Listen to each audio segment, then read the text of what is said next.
Então hoje é o capítulo 46, a gente vai estudar sobre o Gênesis, capítulo 46. A gente lembra que no final do capítulo anterior, José então se revelou, né? José então se rendeu aos sentimentos dele e acabou se revelando aos irmãos, né, diante daquela extraordinária posição de Judá, né, que a gente viu que agora era um Judá diferente, ali um Judá que se entregava, né, em sacrifício ao outro, né, ele se entregou ali em sacrifício a Benjamim. Então a gente viu que diante de uma atitude dessa, José se rendeu, ele viu que realmente os irmãos aprenderam, né, então algo aconteceu ali na vida dos irmãos e ele se rendeu e se revelou. A gente viu que após a revelação, né, de que ele era José, o grande governador do Egito ali era José, José então fala para chamar o pai dele, né, o tão sonhado encontro com o pai dele, e ele pede para que toda a família dele venha para o Egito, né? A gente viu que antes disso tudo, o faraó havia dado essa ordem, né? Porque José era um homem muito responsável. A gente vê isso ao longo de toda a história de José, que ele era um homem caxias, um homem muito responsável, um homem muito disciplinado. Então ele só toma um posicionamento, né, sem confrontar a ordem de um superior dele. Então ele é muito respeitoso. Então a gente vê que Faraó dá essa ordem a ele e ele agora vem a chamar a família dele para morar lá no Egito. Então agora a gente vai ver o que vai acontecer diante disso, porque a gente lembra que depois disso os irmãos foram para a casa, né, do pai lá para Hebron, lá em Canaã, foram avisar. Então, a gente lembra que eles foram, falaram para Jacó, né? Chegaram para Jacó e falaram: seu filho ainda é vivo, é governador. E Jacó não acreditou, né? Primeiro eles deram a notícia boa, e depois eles falaram o que realmente aconteceu, né? Que não era algo extraordinário José tá vivo, porque na verdade José não havia morrido estraçalhado por um animal. José havia sido vendido pelos irmãos. Então eles contaram a verdade para Jacó. A gente viu que no final do capítulo anterior foi algo extraordinário, né? A gente vê o contraste, né, do início do capítulo anterior e do final do capítulo anterior. No início do capítulo anterior, a gente vê um José que urra, que a casa do faraó ouve os gritos de dor dele ali, o choro dele, um choro guardado há 22 anos, né, ali, um sentimento guardado há 22 anos, e agora, no final do capítulo anterior, a gente começa com uma demonstração de sentimento extraordinária, e a gente termina também com uma demonstração de sentimento extraordinário de Jacó, né, quando os filhos começam a falar que José é vivo, ele fala: chega, não quero ouvir mais nada, vamos embora que eu quero ver meu filho antes que eu morra, né. Então a gente vê o desespero também de Jacó em ver o filho tão amado. Então agora a gente vai ver o que vai acontecer depois dessa notícia extraordinária, que o filho dele ainda vive. A gente vai ver que, assim, Jacó, diante dessa notícia extraordinária, de uma espera de 22 anos, pelo filho tão amado e tão querido, ele podia ter ido direto para o Egito, sem pestanear, ter ido correndo para abraçar José. Só que a gente vai ver que Jacó não faz isso. Jacó vai parar e vai consultar a Deus, porque Jacó, a gente vai ver que está com medo de ir ao Egito, ele não ia.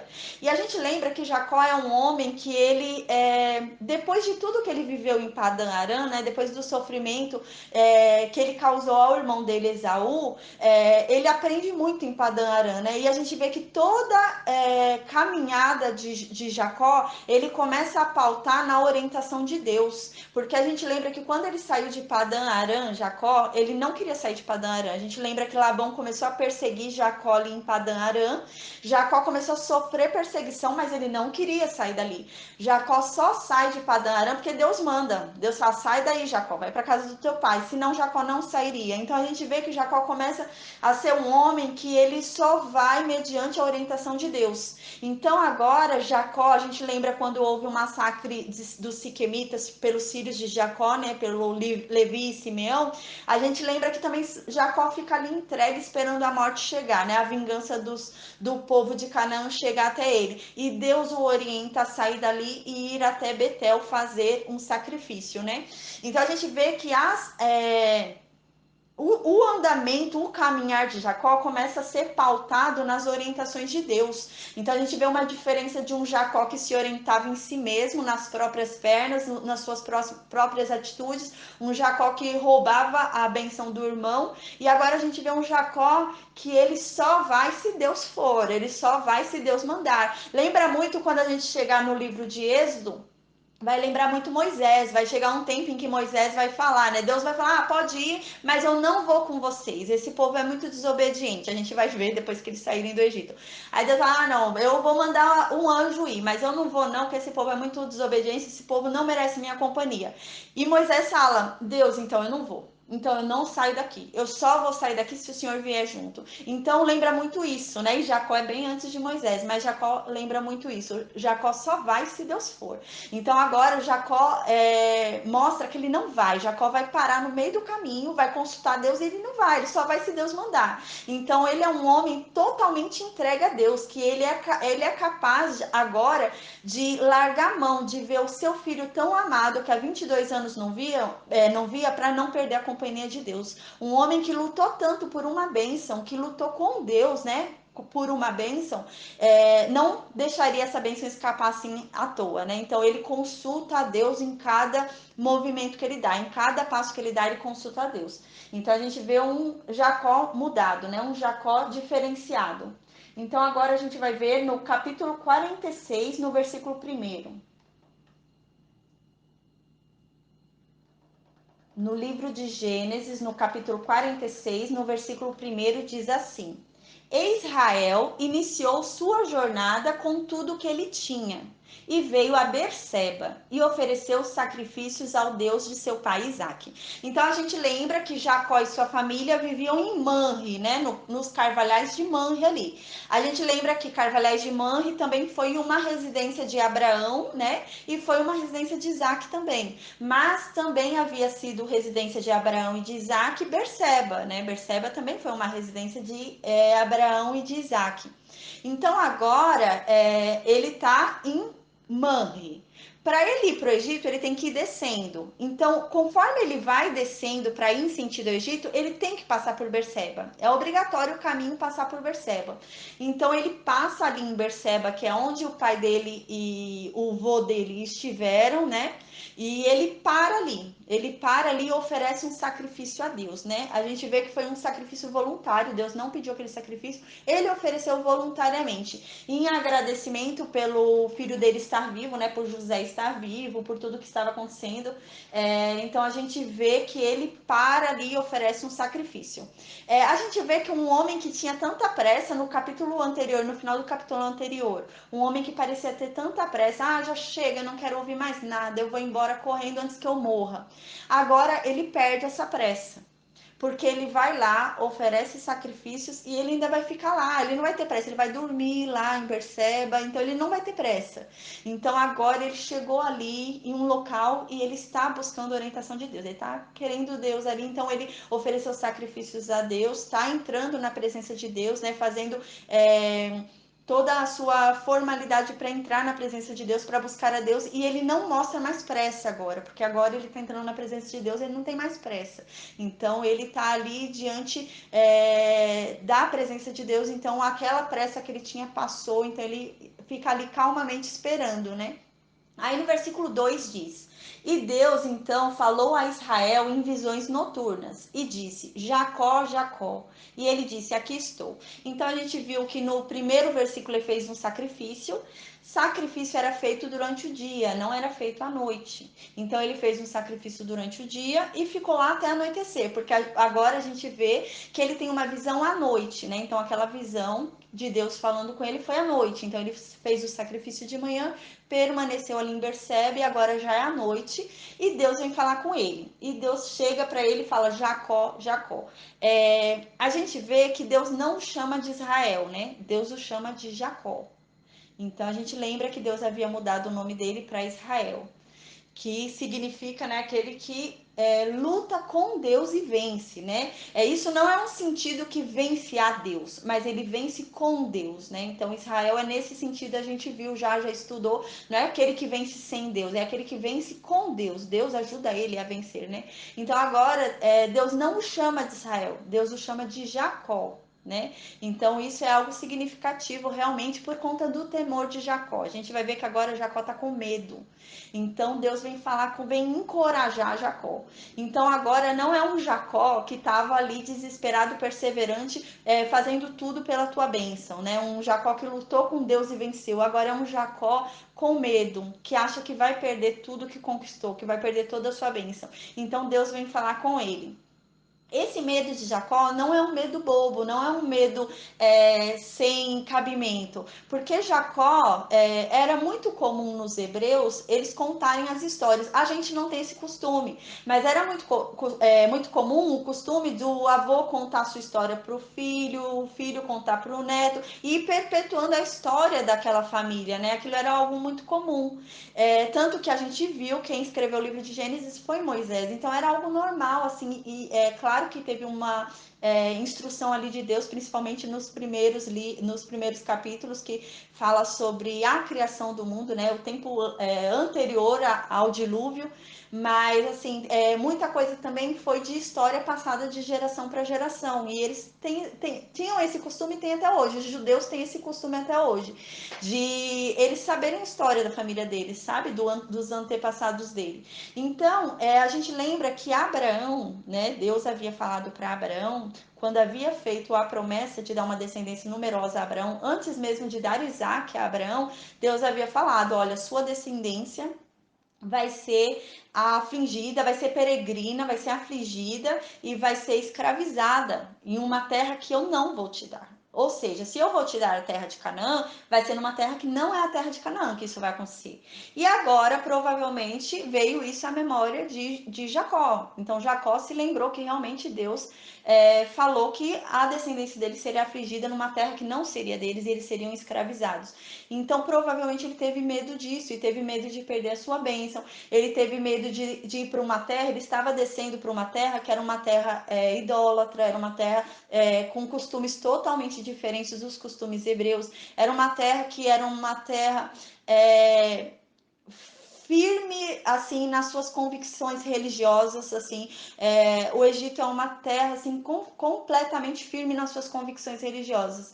Então, era mais fácil eles imporem a religião deles a quem estava chegando do que respeitarem uma nova religião ali no meio deles. Então, porque eles eram muito impositivos com relação à religião deles. É isso, tanto que quando a gente for estudar o livro de Êxodos, a gente vai ver que o que há ali é uma briga de deuses, né? É Deus, o Deus único, brigando com os deuses do Egito, porque eles são muito convictos nos deuses deles, então eles não aceitavam nada. Então era mais fácil eles imporem ao povo de Israel a religião deles, os costumes dele. E realmente a gente vai ver que é isso que vai acontecer, infelizmente.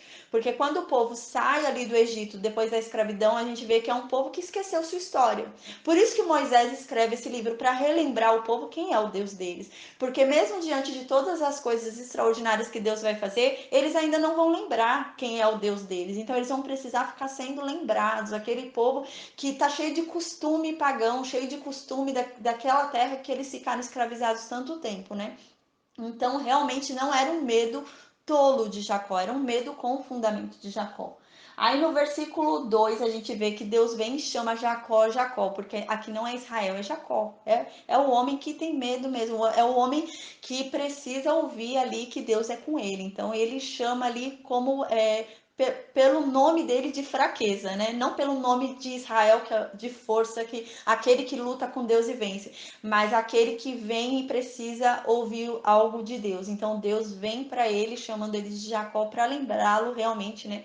Que ele é um homem realmente que precisa de Deus. Ele não é por si mesmo, então ele vai precisar de Deus, né? Ele precisa de Deus. Aí aqui no versículo 3 diz: e ele, né, Deus disse para Jacó. Então Deus chega e fala: Jacó, Jacó, à noite. Aí Deus vem e fala: olha, Jacó, depois que Jacó responde: eis-me aqui, né, eu estou aqui. E Deus fala: ó, eu sou Deus. o Deus do teu pai. Não tenha medo em descer ao Egito. Então a gente vê que Jacó estava com medo. E Deus fala: não, não tenha medo. Eu sou o Deus do teu pai. Eu sou o Deus do teu pai, né? Porque a gente vê que Jacó tinha um certo problema de falar que era o Deus dele, né?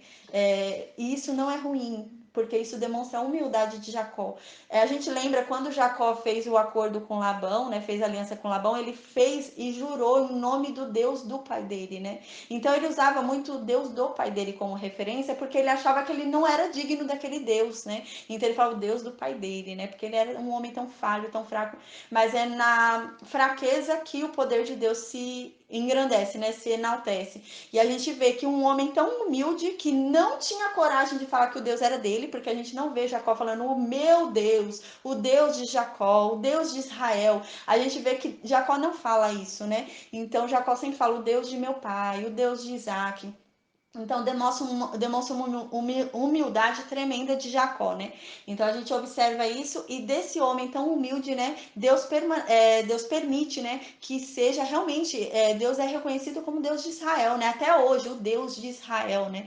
Então realmente pela humildade dele, ele é conhecido como Deus de Israel e não só pela humildade, ele foi reconhecido como Deus dele, como a nação escolhida foi dada o nome dele. Então a humildade dele levou ele longe, né? A humildade de Jacó levou ele longe a ter o reconhecimento de uma nação pelo nome dele, né? Pelo nome que Deus deu a ele, que é Israel. Então, aqui no versículo 3, Deus fala: olha, eu sou o Deus de teu pai.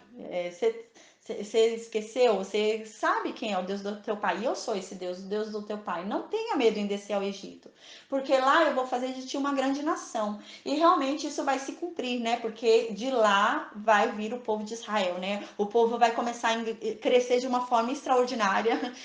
Vão ter muitos filhos, vai ser uma coisa muito, muito frutífera ali, né? Então a gente vai ver que vai realmente crescer ali de uma forma espantosa e realmente eles vão virar uma nação, a nação de Israel. Então, desse homem tão humilde que não tinha a capacidade de falar, não tinha.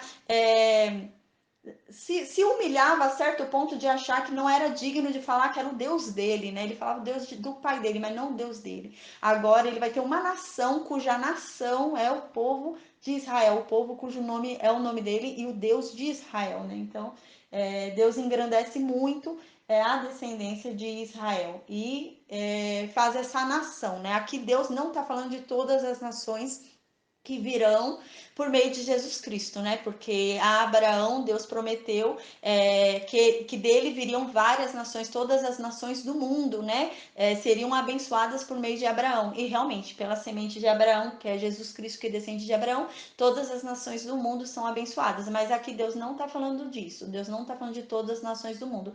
Deus está falando realmente da nação de Israel. Você será formado em uma grande nação aí no Egito. Então você vai se multiplicar de tal forma que vai ser uma grande nação. E isso seria algo extraordinário você ouvir, porque a gente vai ver que quando Jacó entra no Egito, ele e os dele, todo o povo que descende dele, todo o povo que veio dele, são 70. Então, 70 pessoas da mesma família, né? Ali a família são 70, a família de descendentes, sem contar agregados, né? Nora, genro, sem contar nada disso. São 70. Então, um homem que são 70 pessoas ali que saíram dele, ouvir que vai ser transformado numa grande nação é algo extraordinário. E realmente, de 70 vai virar uma grande nação ali nesse período de 430 anos no Egito. Então, agora no versículo 4. Eu descerei contigo ao Egito, né? Então, Jacó realmente estava com medo dele ir, Deus não ir com ele, não aprovar a ida dele ao Egito, né? Então, Jacó estava com medo. Eu vou, é capaz de eu perder minha bênção, Deus não vai se alegrar de eu entrar naquela terra, é uma terra pagã, é uma terra que é outro costume, outra crença, então Deus não vai se alegrar, Deus não quer que eu faça isso. Então aqui Deus está falando, não, eu quero que você vai e eu vou ser com você lá, eu vou ser com a sua descendência lá, pode ir. E aqui Deus fala, continua falando no versículo 4, e eu também certamente te trarei de volta, né? Te trarei de lá novamente. A gente sabe que Jacó vai morrer no Egito, Jacó não vai voltar do Egito, né? Então Jacó vai viver 17 anos no Egito e vai morrer lá no Egito. Mas aqui Deus, quando Deus está falando que vai trazer Jacó de novo do Egito, é a descendência de Jacó. Então toda a descendência de Jacó vai ser tirada do Egito, vai ser trazida do Egito, né? E realmente isso se cumpre por meio de Moisés. A gente vai ver que depois, por meio de Moisés, isso se cumpre, toda a descendência de Israel vai ser retirada do Egito. E aqui no versículo 4, no final do versículo 4, Deus fala: e José colocará a sua mão sobre os seus olhos, ou seja, fica tranquilo, você vai conseguir ver José, você vai chegar a tempo de ver José, não só de ver José, como você vai ter tanta tranquilidade que você vai morrer calmamente perto de José, a ponto de José poder acompanhar-te ali em tudo que for necessário quando for a sua morte, quando estiver perto do seu fim. Então Deus acalma ele, porque a gente vai ver quando ele tiver um encontro com o Faraó. Provavelmente Jacó é um homem muito gasto em experiência, então ele devia assim ter uma aparência assim desgastante. E a gente vai ver também, ó, conforme a gente for estudando nesse capítulo, o capítulo que vem, parece que há uma certa angústia nele, que ele fala: eu já estou pronto para morrer, posso ir, posso ir. Foram tantas angústias vividas, foram tantas coisas assim que ele viveu, experiências, provações, que ele se tornou um homem gasto, né, cansado, assim, o sofrimento fez ele envelhecer mais rápido, né, então a gente vai perceber isso ao longo da história.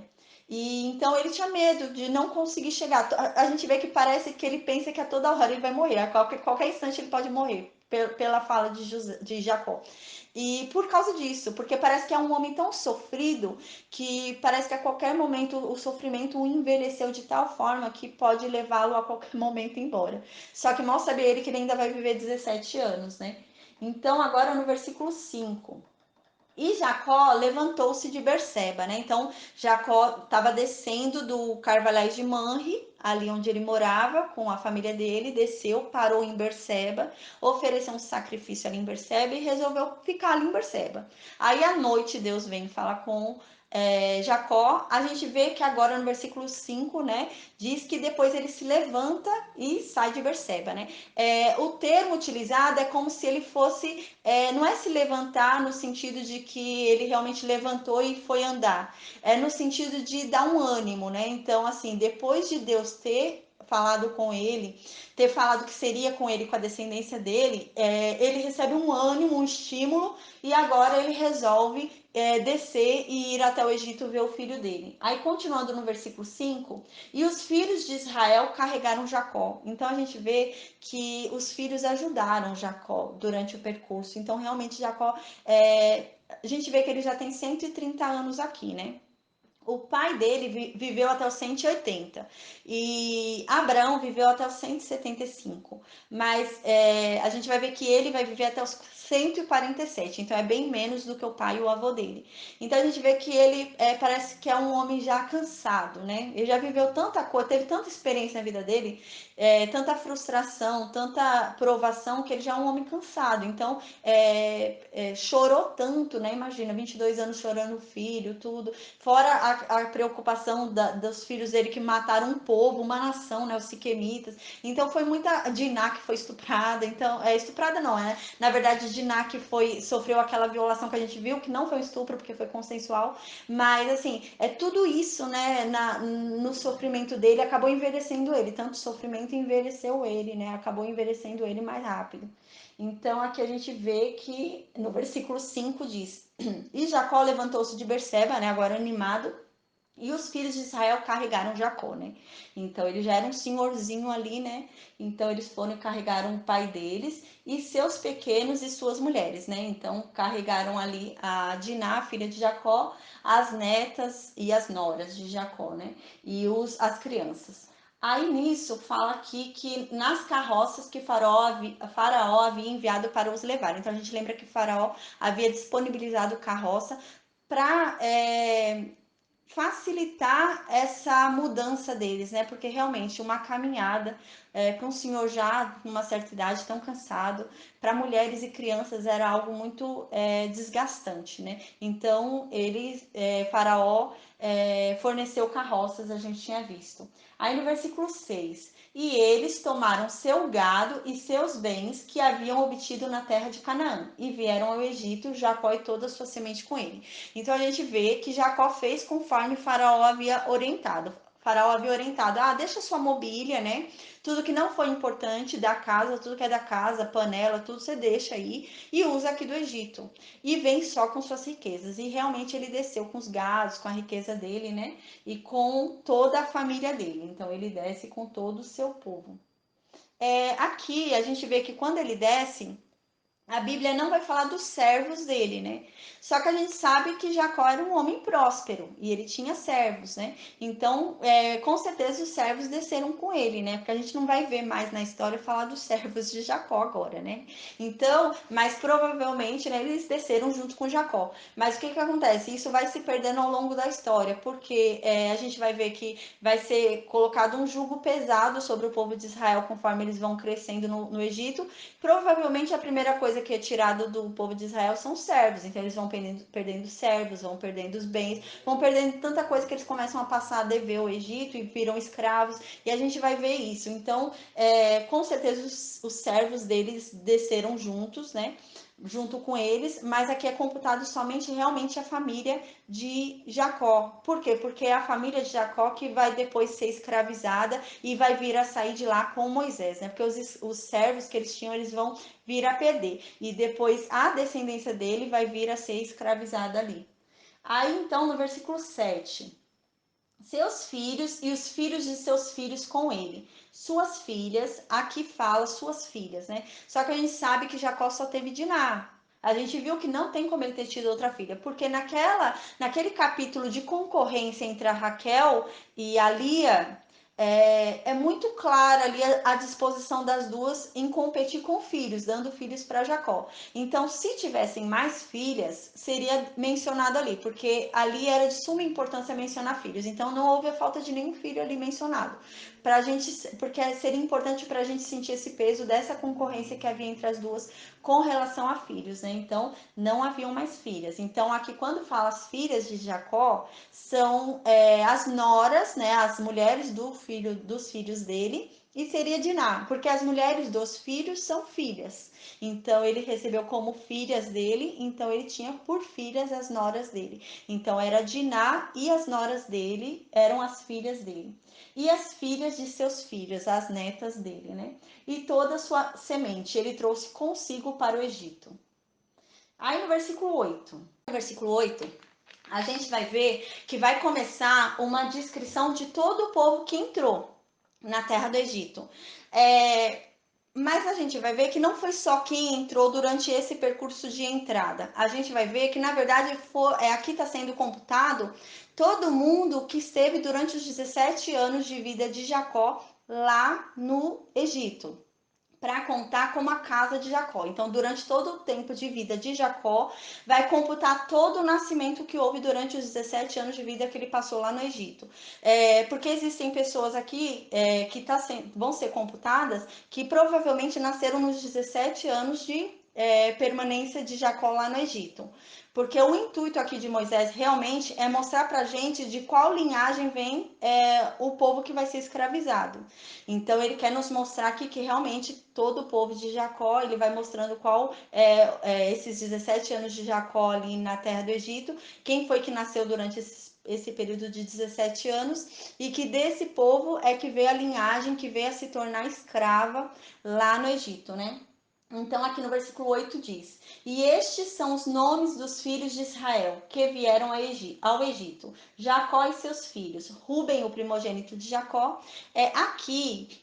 Por que é tão importante ele mencionar todos esses nomes, né, da família de Jacó? Todas essas pessoas que saíram de Jacó e que ficaram lá durante os 17 anos de vida de Jacó. Porque aqui é o cumprimento do que está escrito no livro de Gênesis, no capítulo 15, do versículo 13 ao versículo 16. Então agora vai começar a acontecer o que foi falado a Abraão. Então, por isso que é tão importante, por isso que Moisés descreve assim, porque assim, na verdade, a gente já sabe quem é filho de Jacó, né? Então, mas agora qual é a importância disso? Moisés está querendo relembrar pra gente ter uma consciência de quem é que vai virar realmente a escrava ali no Egito, né? E de que agora começou uma contagem de tempo muito importante, que começou um cronômetro de Gênesis, capítulo 15, versículo 13, começa agora. Agora começou um cronômetro, que é aquele cronômetro de 430 anos. Eu vou ler para vocês esse capítulo para a gente ver, porque existe muita gente que fala que os 430 anos não foi de permanência no Egito, mas seria 430 anos desde o tempo que Deus deu a promessa a Abraão. Mas agora eu vou provar que não, pela Bíblia. Então, agora no capítulo 15, do versículo 13 ao 16, a gente prova pela Bíblia que não é durante o tempo de vida de Abraão que começa esse período, que é realmente quando eles entram no Egito, que esse cronômetro começa a contar, né? Que leva 430 anos. Aí diz o que no livro de Gênesis, no capítulo 15, no versículo 13, diz o seguinte: E ele, né, Deus, disse para Abraão: Saibas com certeza que a tua semente será estrangeira na terra que não é sua. Então, quando é que a semente de Abraão virou estrangeira numa terra que não é dele? Porque enquanto o povo de Abraão estava em Canaã, a terra vai ser deles. Então, eles não eram estrangeiros numa terra que não era deles. Então, qual terra que não é do povo de Abraão? O Egito. O Egito não está dentro da terra da promessa. Então, aqui fala claramente no versículo 13: a descendência de Abraão será estrangeira em uma terra que não é a sua. Ou seja, Deus já deu a terra de Canaã para Abraão e para a descendência de Abraão. Se eles vão ser estrangeiros em uma terra que não é a deles, então é agora. É a primeira vez, é agora que eles entram em uma terra que não vai ser deles. Porque a gente lembra que até agora eles ficaram perambulando na terra que é deles, né? Eles não saíam dali, eles ficavam perambulando ali na terra que era deles. Teve o tempo que Abraão desceu para o Egito, a gente lembra, né, que Abraão e Sara mentiram lá que eles eram irmãos, omitiram, né, omitiram o fato deles serem casados e falaram só a meia verdade, né? Então a gente lembra disso e depois não houve mais essa descida para o Egito, mas foi não na intenção de caminhar ali, de viver ali, de peregrinar ali, foi por causa de uma necessidade que foi a fome. Da outra vez que houve a descida também, que a gente lembra, que eles foram para Gerar, né? Foi também por conta da fome. Então, toda vez que eles peregrinaram, que eles andaram com o intuito de permanecer, foi dentro da terra prometida. Então, eles sempre andaram, perambularam dentro da terra prometida. Então, eles sempre andavam dentro da terra que era deles, né? Então, quando é que começa a moradia, né, a estadia em uma terra que não é deles? É agora, na entrada do Egito, porque Egito não é a terra da promessa. Então agora realmente é uma estadia em uma terra que não é deles. Então eles são estrangeiros, né, em uma terra que não é deles. Então agora já começa a computar esse período. E continua falando no versículo 13. E vocês os servirão, e eles os afligirão por 400 anos. Então aqui está falando que os 400 anos não vão começar na escravidão. Os 400 anos vão começar quando eles forem estrangeiros na terra que não é deles. Então, os 400 anos não são 400 anos de escravidão, não são 400 anos, 430 anos de escravos, não.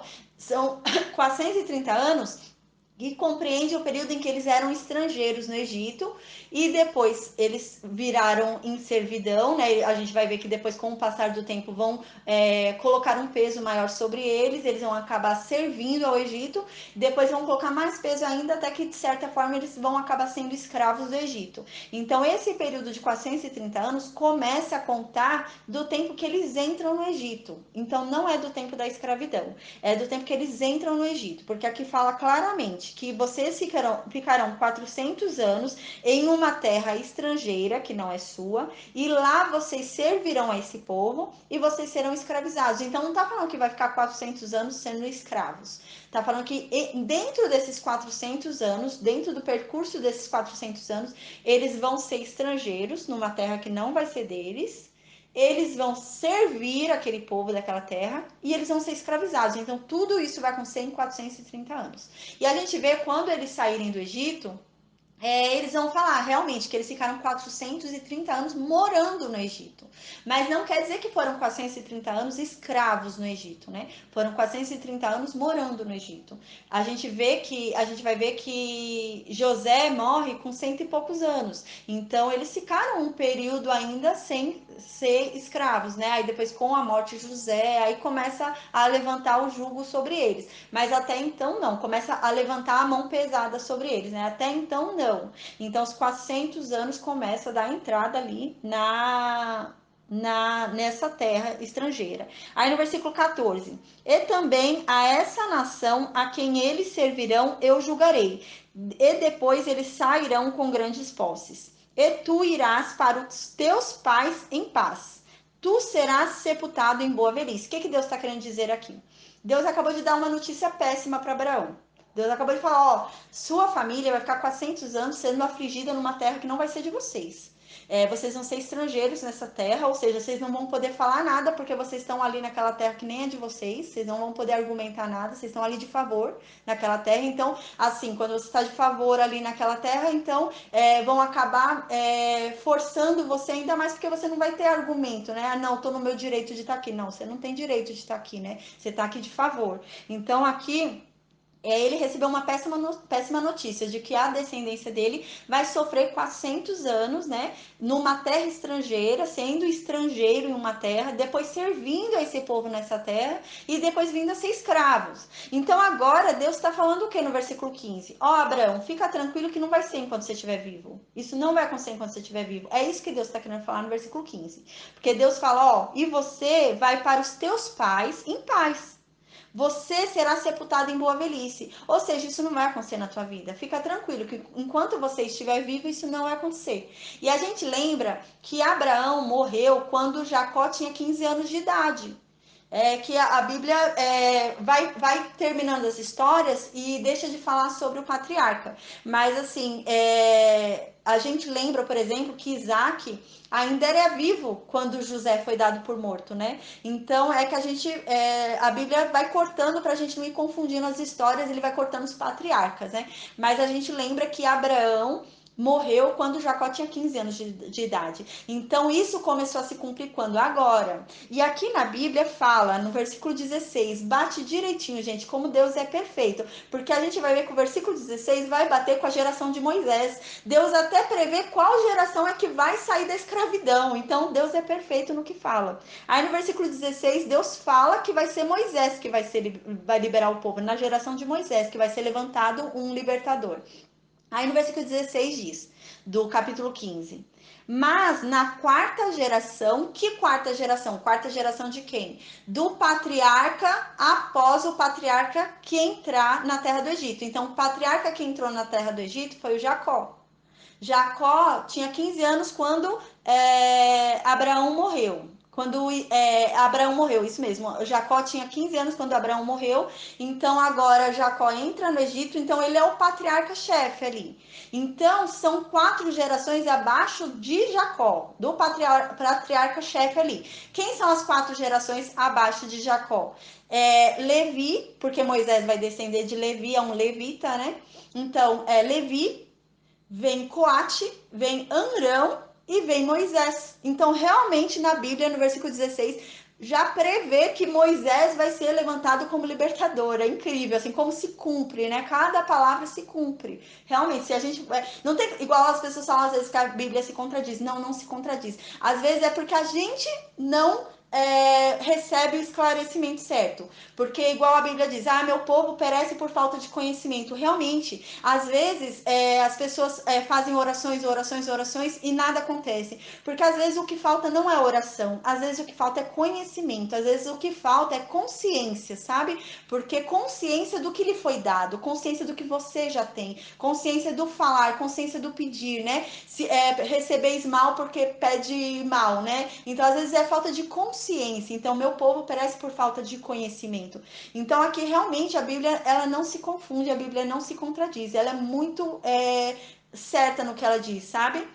Então, realmente, a gente vê que na quarta geração isso vai se cumprir, porque é a quarta geração de Levi. Jacó vai entrar já beirando a morte ali no Egito, né? Vai ficar mais 17 anos. Só que foi a entrada ali, o tempo de vida de Jacó foi maior fora do Egito do que dentro do Egito. Então, não é computado esse período na vida de Jacó. Vai ser computado na vida de Levi. Então, começa na geração de Levi. E aqui no versículo 16 fala: mas na quarta geração eles virão para cá novamente, pois a iniquidade dos amorreus ainda não está completa. Então, realmente, na quarta geração de Jacó, né? Então tem Jacó, quarta geração de Jacó é Levi, Coate, Arão e Moisés. Então, na geração de Moisés é que eles vêm. Realmente, eles vêm na geração de Moisés. Então, aqui no versículo 8, ele só vai descrever as pessoas realmente só para a gente ter uma ideia de quem são as pessoas durante o tempo de vida de Jacó. Então, não necessariamente é todo mundo que entrou, que estava vivo, que já tinha nascido quando chegou lá no Egito, quando Jacó tinha 130 anos. Mas sim todo mundo que esteve lá durante o tempo de vida do último patriarca, porque o último patriarca foi Jacó, porque agora é José ali no Egito, mas agora já vai começar a contar o tempo dos 430 anos, o tempo do capítulo de Gênesis, capítulo 15. Então agora começa a contar esse tempo. Então agora Deus vai mostrar todo mundo que vai nascer durante o período de vida do último patriarca, de Jacó. Então, não é só quando entrou, porque tem muita gente que tenta fazer o cálculo para o nascimento de Moisés na quarta geração e não consegue por causa disso. Mas todos esses nomes que estão escritos aqui, não é que a pessoa entrou no Egito, essa pessoa que está sendo falado, mas sim que durante o período de vida do último patriarca, que foi Jacó, essa pessoa esteve ali, essa pessoa nasceu, né? Então, aqui no versículo 8, a gente vai comprovar isso também na Bíblia. No versículo 8, e estes são os nomes dos filhos de Israel, que vieram ao Egito: Jacó e seus filhos, Ruben, o primogênito de Jacó, né? Então, aqui fala de Ruben, o primogênito. Versículo 9, e os filhos de Ruben, que são Enoque, Palu, Esrom e Carmi. A gente lembra que quando Ruben falou para Jacó, ele quis dar garantia, ele falou: mata meus dois filhos. Então Ruben tinha dois filhos pequenos. Não deu tempo para ele ter mais dois filhos. Então isso reforça aquilo de que esses são os filhos nascidos durante os 17 anos de Jacó ali de permanência no Egito. Então Ruben tinha dois filhos pequenos, porque assim, ele não oferecia dois filhos homens grandes para serem mortos, eram dois filhos pequenos. Então, ele ofereceu duas crianças pequenas ali que não tinham entendimento do que estava acontecendo e poderiam ser mortas, né? Ser oferecidas ali para o pai. Então, aqui a gente já vê que tem mais nomes do que os dois que ele havia dado por garantia. Então, isso já prova, já lembra mais que realmente foi durante esses 17 anos. Aí no versículo 10, e os filhos de Simeão, que foram Gemuel, Jamim, Oade, Jaquim, Zoar, Saul, filhos de uma mulher cananeia. Aqui também lembrando que foram os filhos nascidos durante esse percurso de 17 anos, né? Aqui fala da mulher cananeia. A gente vê que em momento nenhum Moisés vai falar de mulher de ninguém, né? Todos eles, igual Rubem devia ter uma mulher, mas ele não falou da mulher de Rubem, não fala da mulher de ninguém. Só que da mulher de Simeão ele vai falar. Ele fala que é uma cananeia, né? Provavelmente Moisés fala no intuito assim realmente da gente observar a posição de Simeão, porque ali havia um posicionamento que eles deviam casar entre si, eles não casavam com pessoas de outras nações, né? Para que não houvesse a confusão ali de religiosidade, para que não houvesse a contaminação da semente, que a semente tinha que vir da nação escolhida, né? E a nação escolhida era a nação de Israel. Então, aqui é um apontamento assim de que realmente Simeão não seguia isso. Simeão não seguia muito assim as regras, né? Aí no versículo 11, e os filhos de Levi, que foram Gerson, Coate e Merari, né? E Coate, a título de curiosidade, né? Coate, que é o ascendente de Moisés, né? E Coate significa assembleia, né? Aliado à assembleia. E Moisés descende de Coate. E no versículo 12, e os filhos de Judá, que são e Onã, que a gente lembra que morreram, né? Que eles haviam se casado e morreram com Tamar, né, e morreram. E tem Selá, que era o prometido e Judá não deu, né, para ela. E depois ele acabou engravidando a Nora, que foi, a Nora teve gêmeos, que foi o Pérez e Zerá, né. Erionã, a gente lembra que morreu lá na terra de Canaã, e os filhos de Pérez foram Esrom e Ramum. Não tem como ter tempo assim de já ter tanto neto, tanta coisa assim, não teve tanto tempo assim, porque provavelmente os filhos que ele teve com Tamar ainda eram pequenos, não tinham tempo ainda, não tinham como ter netos ainda, né? Porque já fala até dos netos dos filhos que ele teve com a nora dele, né?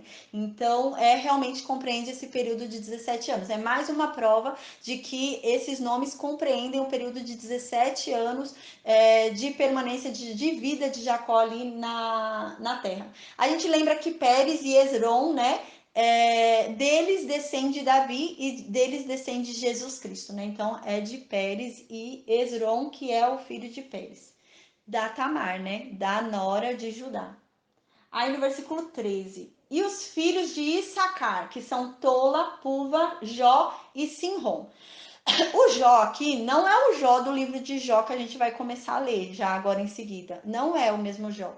A gente vê no livro de Números, capítulo 26, 24, e no primeiro livro de Crônicas, no capítulo 7, versículo 1, que ele não é chamado de Jó.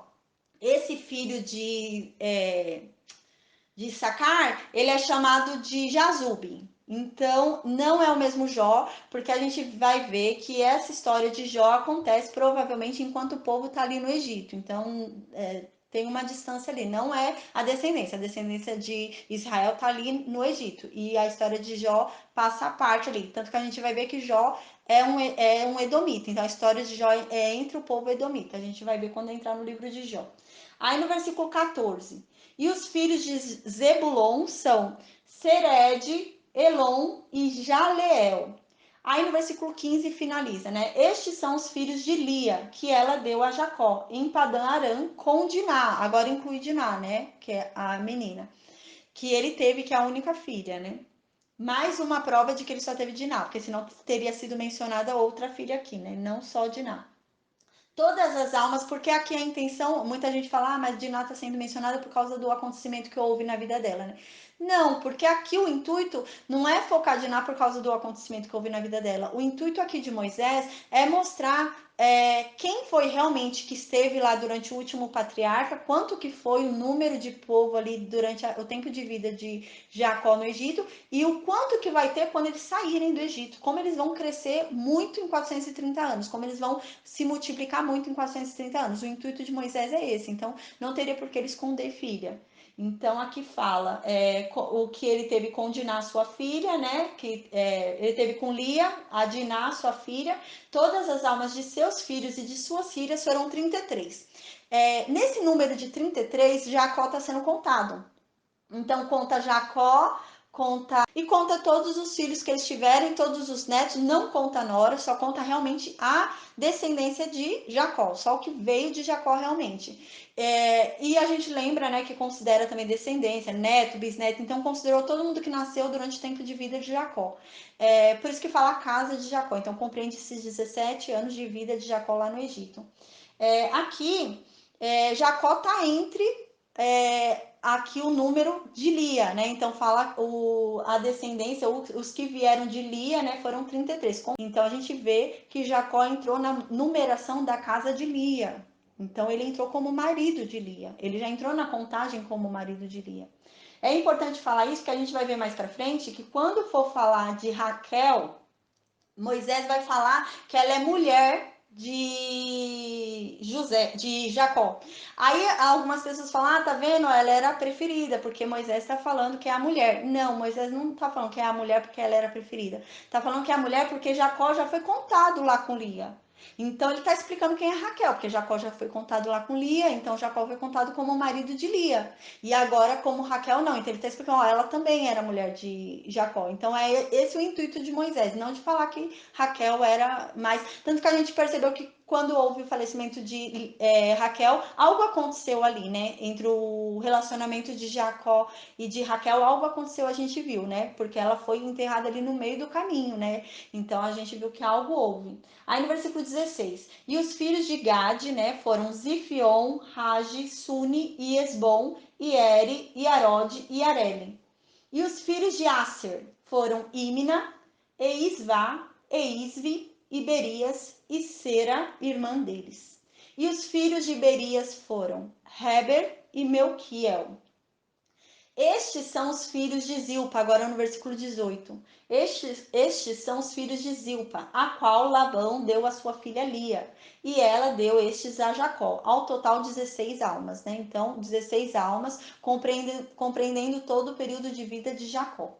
Aí no versículo 19, os filhos de Raquel, mulher de Jacó. Então agora, quando falou de Lia, não falou Lia, mulher de Jacó, mas contou Jacó no meio de Lia. Então, que importância faz se tá falando que é mulher ou não, se Jacó foi contado ali com Lia? Agora não, Jacó não foi contado com Raquel, então agora tá falando quem é Raquel, né? Já que Jacó não foi contado com Raquel, então tá explicando quem é Raquel. É mulher também. Ela também é mulher, ela não é serva, né? Então ela é mulher também. Aí fala que dela vieram José e Benjamim. Então no versículo 20. E nasceram a José na terra do Egito, Manassés e Efraim, que lhe deu Asenate, filha de Potífera, sacerdote de On.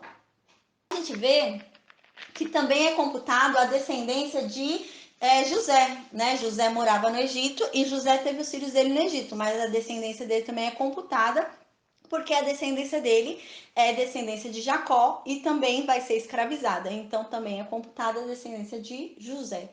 E no versículo 21, e os filhos de Benjamim foram Belá, Bequer e Asbel, Gera, Naamã, Ei, Ros, Mupim, Erupim e Arde, né? Os filhos de Benjamim, irmão de José, por parte de mãe.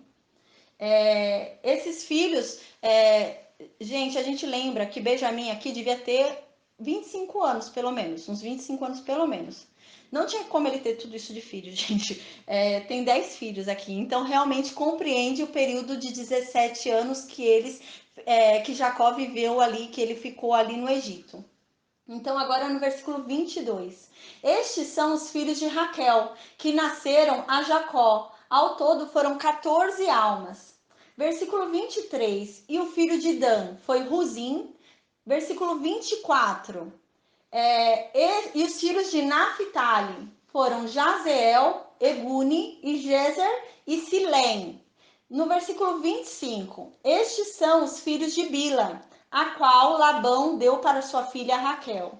E ela deu estes para Jacó. Todas as almas foram 7, né? Então aqui contabiliza tudo para a gente ter uma ideia realmente da grandiosidade que vai acontecer, porque de 70 vai virar algo extraordinário, né? Vai virar uma nação de 70 pessoas. Então no versículo 26.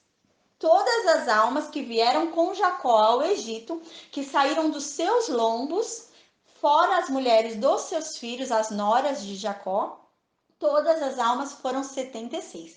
Não são as almas, mais uma vez, que vieram na descida, quando ele estava ali entrando, mas compreende todas as almas que vieram de Jacó, descenderam de Jacó enquanto ele ainda era vivo. Ou seja, todo neto que nasceu de Jacó enquanto ele ainda era vivo foi computado aqui. Então, todo mundo que descendeu de Jacó enquanto ele ainda estava vivo foi computado aqui. Aí no versículo 27. E os filhos de José, que ele nasceram no Egito, foram 2 almas, né? Que foi Manassés e Efraim. Todas as almas da casa de Jacó que vieram ao Egito foram 70, né? Então aqui ele fez o que? Ele tá tirando, né? José, né? O pessoal que já estava lá no Egito, mas compreende ainda esse período de 17 anos lá que ficou no Egito, que Jacó ainda viveu. Então, todo mundo que nasceu descendeu dele enquanto ele era ainda vivo. Então, já que está falando aqui que é todo mundo que descendeu de Jacó, então tem que falar de todo mundo que descendeu de Jacó enquanto ele era vivo. Então, se ele ainda viveu 17 anos, tem que computar ainda os 17 anos que ele vai viver. Então, está considerando todo o período de vida de Jacó para colocar todos que descenderam dele durante o tempo de vida dele.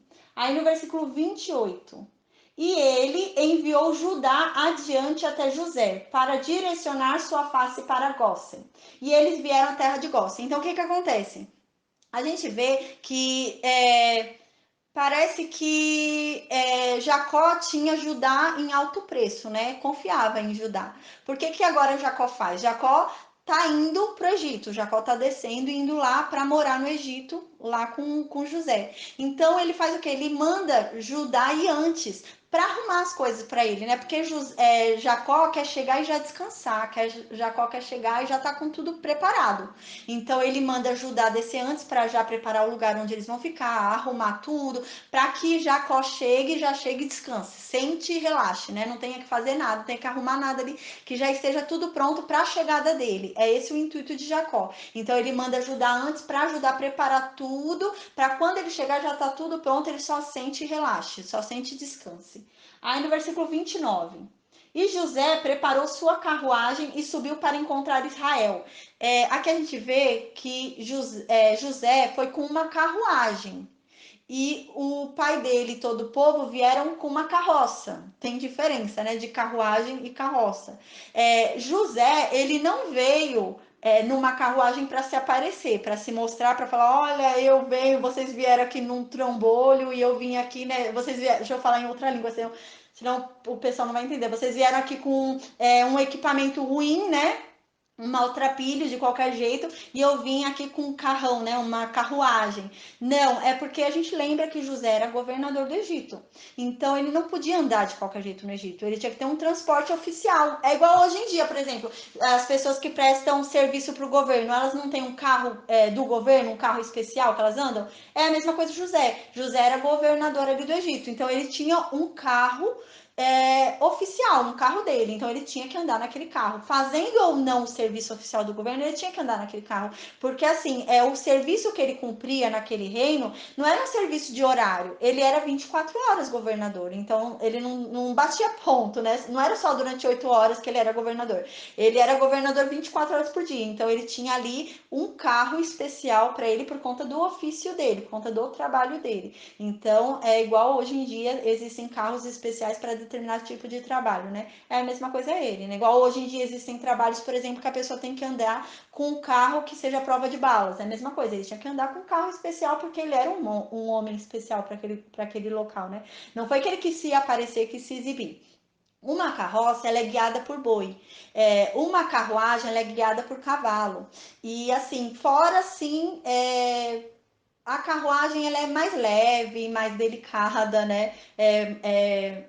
É um local mais confortável, né? Já a carroça não é tão confortável. Mas assim, não foi para ele se aparecer que ele foi assim, é porque realmente é o que ele tinha que pôr. A gente vê que José não é um homem assim, José é um homem, ele ensina muito pra gente, né? Ele é um homem humilde e tudo, então ele não era assim, não foi para se aparecer que ele foi desse jeito. Aí no versículo 30, Israel então disse para José, né? Deixa eu só ver se eu terminei de ler o 29, acho que eu não li ele todo. Não li. No versículo 29, e José preparou sua carruagem e subiu para encontrar Israel, seu pai, em Gósen, e se apresentou a ele, e se lançou ao seu pescoço, e chorou ao pescoço por um bom tempo, né? Então a gente vê que houve o tão sonhado encontro ali, né? O tão esperado encontro, e ele se lançou no pescoço do pai ali e começou a chorar. Aí no versículo 30, Israel então disse para José: Agora deixa-me morrer, pois eu vi a tua face, porque tu estás vivo ainda. Aí é como se Jacó estivesse falando: agora eu morro, dessa vez eu morro. Não é possível que agora eu vou continuar vivo, né? Parece que a toda hora Jacó acha que vai morrer, né? Então parece que Jacó tá ali. Aquelas pessoas que acham que já tá com o pé na cova, parece que Jacó achava que ele já estava com o pé na cova, que ele ia morrer a qualquer momento. Então realmente parece que ele era um homem tão cansado das dores dele, tão cansado de tudo que ele viveu, que ele achava que ele ia morrer a qualquer momento. Então ele encontra o filho dele, ele sente uma emoção tão grande que ele fala: agora eu infarto, né? Agora meu coração vai a 1000 aqui, eu vou infartar, agora eu morro. Dessa vez eu morro, né? E ao mesmo tempo ele quer dizer: agora eu morro de tanta felicidade, com uma emoção dessa não é possível que meu coração aguente. E ao mesmo tempo ele quer dizer: se eu morrer, eu vou feliz, né? Ao mesmo tempo ele quer dizer isso, que agora eu vou em paz porque eu sei que você tá vivo, né? Então eu vou morrer, mas é de alegria, né? Meu coração vai ter uma parada cardíaca cardíaca, mas é de alegria, né? Isso que ele está querendo dizer. Então, no versículo 31.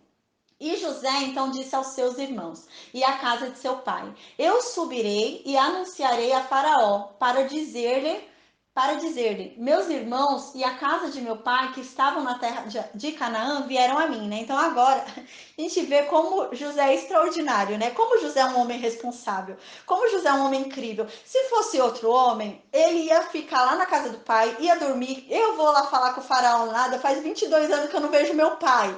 Eu vou largar meu pai aqui, vou lá falar com o faraó, vou nada. Mas a gente vê como José é extraordinário, como José é um homem responsável, disciplinado, né? Porque ele vai, encontra o pai dele, abraça o pai dele, mas ele não se demora. Ele fala, não, minha responsabilidade é ir lá avisar o faraó. Então eu vou. Então ele deixa a família dele ali, que ele não vê há 22 anos, e ele vai lá dar satisfação para Faraó. É um homem muito responsável. Se fosse outro, né, se aproveitaria do cargo dele e falaria: ah, não, eu vou ficar 2 dias aqui com meu pai e depois eu vou lá. Mandava um mensageiro. Se fosse outro, falaria: ah, vai lá. Ou, hoje em dia mandava um zap, né, um WhatsApp. Mas se fosse antigamente, ele falaria que eu vou mandar um mensageiro. Vai lá um mensageiro avisar que meu pai chegou. Mas não, José era um homem honrado, né? E ele queria honrar Faraó, porque Faraó fez algo bom para a família dele, né? Então ele queria ir lá agradecer e dar satisfação também, né? Porque às vezes a pessoa faz um favor, a outra vai estar usufruindo do favor e não volta para agradecer. Então José vai e volta. Nossa, ele é extraordinário. José, a gente aprende muito com José, né? Então ele vai e quer voltar lá para Faraó para agradecer Faraó e dar satisfação, né? Então você vê que ele não se aproveita da condição dele e não quer ficar mais tempo ali com o pai dele, né?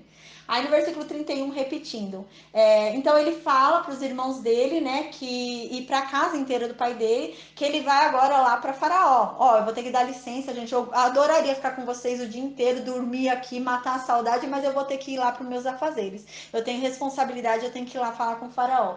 Então ele fala isso, né, eu vou avisar Faraó que meus irmãos já chegaram, que estão aqui, né? Então olha a responsabilidade de José. Aí nisso, a gente vê que com ele José vai levar 5 irmãos, né? A gente vai ver no próximo capítulo. Nisso, quando ele fala que vai lá falar com o faraó, ele não vai sozinho, ele vai levar 5 irmãos. Porque seria muito mal educado da parte dele, ele chegar lá e falar, minha família chegou. E não trouxe a família para apresentar para faraó, é uma falta de respeito isso.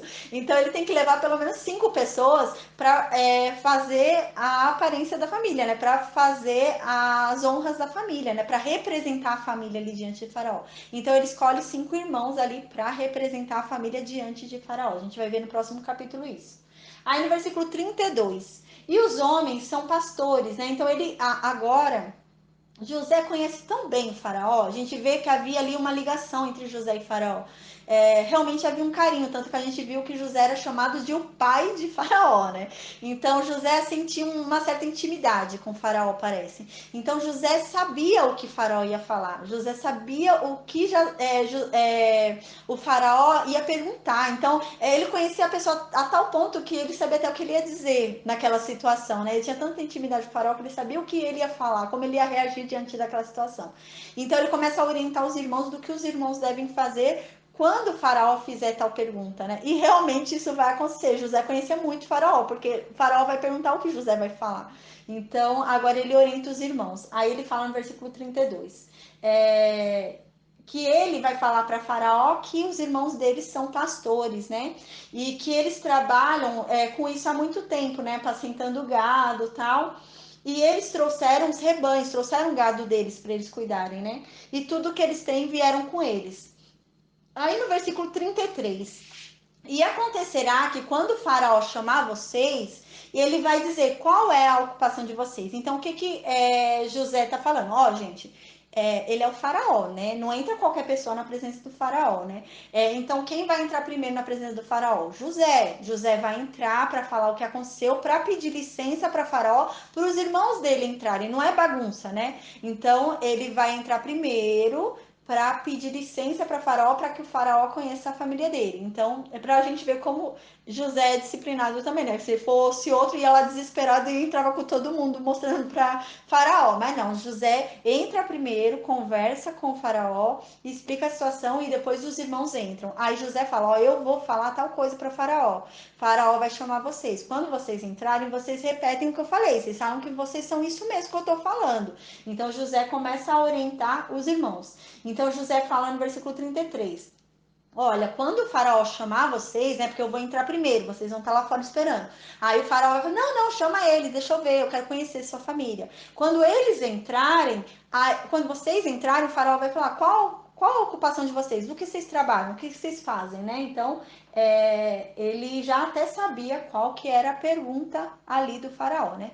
Era algo muito comum. O faraó, não é que ele é curioso nem intrometido. Era muito comum ficar perguntando. Os egípcios, ele perguntam muito sobre isso, sobre a função que o outro faz, qual é a função do outro, qual é o trabalho do outro. Eles perguntam muito, isso é algo normal. Eles perguntam assim para saber realmente qual o nível do outro. Eles separam muitas pessoas por nível, assim, né, de função, né? Tem funções que são degradantes, tem funções maiores. E também Faraó queria honrar a família de José, porque José era alguém muito importante para Faraó. Então, talvez Faraó pudesse ajudar de alguma forma ali, dando algum serviço para a família de José, né? Dando algum trabalho. Então, ele pergunta também nessa intenção. Aí no versículo 34, o José começa a dar uma orientação para os irmãos do que os irmãos devem responder. Aí ele fala: olha, vocês vão responder assim para Faraó quando eles perguntarem do que vocês trabalham. Vocês vão responder assim: olha, o nosso negócio, a gente trabalha com gado. Né? A gente sempre trabalhou com gado desde que a gente era jovem, desde da nossa infância a gente trabalha com gado. Tanto a gente como nossos pais. Isso daí é coisa assim que vem de antepassados, né? É herança de família, né? Então fala: para que possais habitar na terra de Gósen, pois todo pastor é uma abominação para os egípcios, né? Então, eles falando do que eles trabalhavam, o que eles eram, ia ficar muito mais fácil de Faraó permitir que eles fossem morar nessa terra. A gente vai ver mais para frente que essa terra que eles vão morar não é qualquer terra, é uma terra do reino, era uma terra que era a terra de Faraó, chamada terra de Ramsés. Então era uma terra que era uma terra da província, era uma terra do reino de Faraó. Então aí ele fala: se vocês falarem isso, como os egípcios abominam pastores, né? Então eles vão querer que vocês fiquem longe mesmo, né, dele. Porque o que acontece? Se eles chegassem falando já que eles queriam aquela terra, ia parecer um insulto a Faraó, porque Faraó estava oferecendo o melhor da terra do Egito para eles. Então Faraó queria eles no melhor da terra do Egito. E eles iam falar: ah, não, eu quero ficar naquela terra lá distante, lá na extremidade, longe dos egípcios. Ia ser uma ofensa para o Faraó isso. Então eles tinham que ter o cuidado de falar de uma forma que não ofendesse o Faraó. Então eles tinham que falar de uma forma que mostrasse que era a necessidade deles ficarem lá. E eles não sabiam fazer outra coisa além daquilo que eles já nasceram fazendo. Então eles tinham que fazer de uma forma que não insultasse ao faraó, que não ofendesse ao faraó, né? Porque senão o faraó ia se sentir ofendido, né? De ele querendo pôr a família de José ali perto deles, no Egito, eles querendo ficar distante, num lugar distante no Egito. Então eles tinham que fazer de um jeito que não ofendesse. E dessa forma não iria ofender, e inclusive seria até melhor, porque o faraó pensaria: não, realmente é melhor vocês ficarem lá, né? Porque como o povo do Egito, eles abominam o trabalho de vocês, vocês vão acabar sendo detestados aqui. Então é melhor vocês ficarem distante mesmo, né? Então a gente viu que eles abominavam o trabalho de pastores, porque os pastores, principalmente os hebreus, eles ofereciam os animais em sacrifício a Deus, né? E lá os animais para eles eram sagrados, tanto que para eles os animais, muitos deuses deles têm partes de animais, né? Então para eles era algo sagrado. E às vezes os egípcios faziam sacrifícios de animais, só que eles faziam para o deus deles, dos deuses deles. Então eles faziam o quê? Um animal que aquele deus gostasse, eles falavam, por exemplo, um deus dele que é um leão. Por exemplo, tem uma cabeça de leão. Leão gosta de comer tal animal, então eles sacrificavam tal animal para o deus deles que tinha cabeça de leão, entendeu? Então eles faziam sacrifício assim para deuses deles, né? Mas só nessas hipóteses, senão o animal era sagrado para eles. E o sacrifício deles era diferente, porque eles eles mumificavam o animal, eles guardavam o animal, eles não sacrificavam o animal igual o hebreu. Então eles abominavam, porque eles entendiam um absurdo o hebreu, igual a gente viu no sacrifício, né, que foi pedido de Isaac. Era um holocausto, não era um sacrifício qualquer, era um sacrifício cruel, que você tinha que abrir tudo, tirar os órgãos, era uma coisa tremenda. Então eles abominavam isso, porque era um sacrifício intenso, né, que era feito pelo povo hebreu. Então era uma abominação ali para o povo egípcio. Aí a gente então finaliza hoje.